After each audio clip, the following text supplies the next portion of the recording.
Kisah Ashabul Kahfi, pemuda saleh penghuni gua. Kisah ini disebutkan dalam Al-Quran, surat Al-Kahfi ayat 9 hingga ayat 26. Dalam kisah ini terdapat ujian keimanan dan pembuktian hari kiamat, bahwa sesuatu yang sudah mati akan dihidupkan kembali oleh Allah pada waktu yang ditentukan. Pada zaman dahulu, di suatu negeri hiduplah seorang pemimpin yang zalim bernama Raja Dikyanus. Selain zalim, raja ini juga kejam. Sang raja memerintahkan rakyatnya untuk menyembah berhala. Apabila ada yang menolak, mereka akan dibunuh. Di tengah-tengah masyarakat, ada sekelompok orang yang tidak suka dengan kepemimpinan Raja Dikyanus. Mereka adalah 7 orang pemuda yang saleh.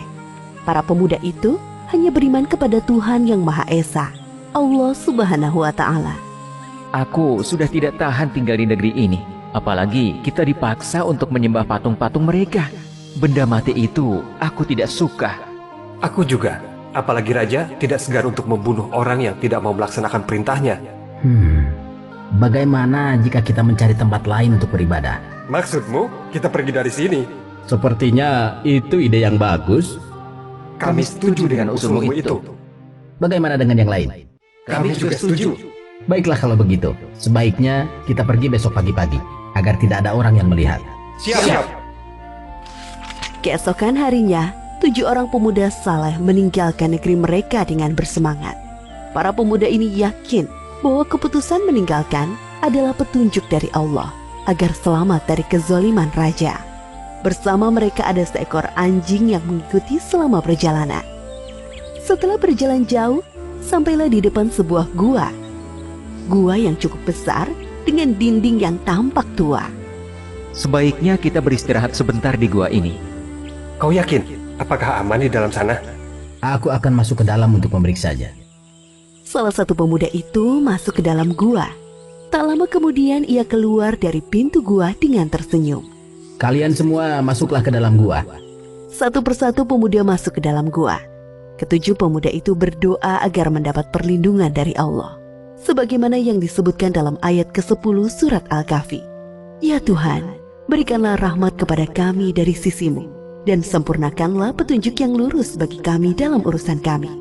Ketika para pemuda itu beristirahat, Allah menunjukkan kuasanya dengan membuat mereka tertidur selama 309 tahun. Seperti yang disebutkan dalam surat Al-Kahfi ayat ke-25. Dan mereka tinggal dalam gua selama 300 tahun dan ditambah 9 tahun. Pintu gua menghadap ke sebelah utara, sehingga sinar matahari tidak bisa menembus ke dalamnya. Dengan begitu orang dari luar mengira bahwa gua ini tidak berpenghuni. Sedangkan anjing yang mengikuti mereka membentangkan kedua lengannya di depan pintu gua. Tak terasa 309 tahun telah berlalu. Allah membangunkan ke-7 pemuda saleh ini dengan tubuh utuh seperti sebelum mereka tertidur. Wahai saudaraku, sudah berapa lama kita tertidur? Aku kira sehari atau setengah hari. Aku tidak yakin. Terdengar bunyi perut keroncongan. Tiba-tiba aku merasa lapar. Tidak adakah makanan yang bisa kita makan? Sabarlah sebentar saudaraku. Aku akan pergi ke pasar membeli beberapa makanan untuk kita semua. Aku akan ikut denganmu. Ketika sampai di daerah permukiman penduduk, mereka mulai merasakan hal yang aneh. Bangunan, pakaian yang dikenakan orang-orang tampak asing, seperti baru pertama kali mereka lihat. Akhirnya, sampailah di sebuah pasar. Wahai anak muda, apa yang kalian butuhkan? Kami ingin membeli roti gandum dan buah anggur. Ini pesanan kalian. Penjual itu menyerahkan pesanan kedua pemuda di dalam wadah gerabah yang besar. Pemuda ke-1 mengeluarkan uang perak dari saku bajunya. Penjual gandum terheran-heran melihat uang dari pembelinya. Uang apa ini? Uang perak ini sudah lama sekali. Dari mana kalian dapatkan uang ini? Maksudku, dari mana asal kalian sebenarnya? Aku baru pertama kali melihat anak muda seperti kalian berbelanja di pasar ini. Kedua pemuda itu pertama bingung mendengar perkataan si penjual. Memangnya sekarang tahun berapa? Itu sepertinya uang zaman dahulu. Jadi apa kita sudah tertidur selama bertahun-tahun lamanya? Penjual gandum makin bingung mendengar percakapan pembelinya. Tanpa sadar, tingkah mereka menjadi sorotan orang-orang di pasar. Ketika sadar menjadi pusat perhatian, kedua pemuda ini bergegas meninggalkan pasar. Siapakah pemuda itu, wahai penjual gandum? Aku juga tidak mengenal mereka. Jika melihat dari uang yang mereka bawa dan pakaian yang dikenakan, mereka adalah manusia dari beberapa abad yang lalu. Aku yakin mendengar bahwa mereka mengatakan telah tertidur selama beberapa tahun. Apa? Kalau memang benar, tidak mungkin mereka masih hidup sampai sekarang. Bagaimana jika kita laporkan saja perihal pemuda asing tadi kepada sang raja? Benar, ayo cepat kita laporkan kepada raja. Setelah beberapa abad berlalu, negeri yang dulunya dipimpin oleh raja yang zalim berganti dengan raja yang baru. Raja yang sekarang adalah raja yang adil.